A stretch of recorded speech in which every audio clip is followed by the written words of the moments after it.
Syahnas buka suara soal perselingkuhan dengan Randy, bersyukur kembali akur dengan JJ Govinda. Aktris Syahnaz Sadiqah akhirnya buka suara setelah sekian lama menghilang terkait kasus perselingkuhan dengan Randy Kejanet.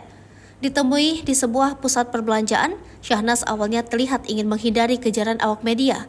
Beberapa kali Syahnaz tampak berjalan cepat hingga berlari dan tak menghiraukan pertanyaan yang dilontarkan. Upaya menghindar Syahnaz beberapa kali gagal, hingga akhirnya istri JJ Govinda itu mau tak mau tetap meladeni pertanyaan awak media. Ditanya terkait kasus perselingkuhan dengan Randy hingga kondisi rumah tangganya dengan JJ kini, Syahnaz hanya berharap didoakan yang terbaik. Pun ibu dua anak ini turut meyakinkan rumah tangganya dengan JJ semakin akur setelah kasus perselingkuhan mencuat. Di sisi lain, ibunda Syahnaz, Ami Kanita juga bersyukur dengan kondisi rumah tangga putri bungsunya semakin membaik. Ami kemudian menganalogikan dengan badai permasalahan sudah berlalu.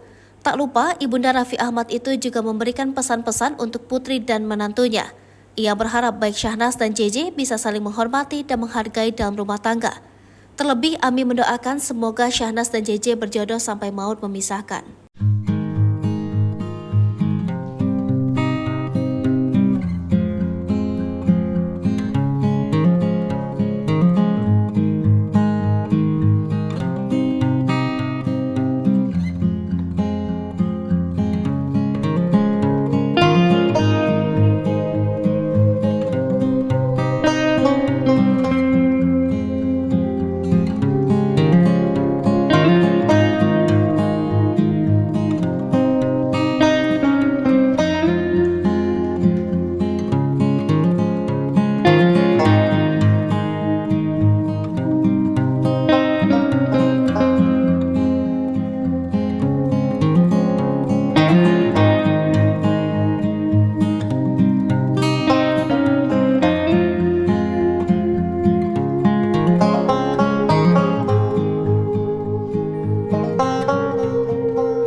Jangan lupa komen, like, dan subscribe, serta tonton terus berita-berita terupdate lainnya ya.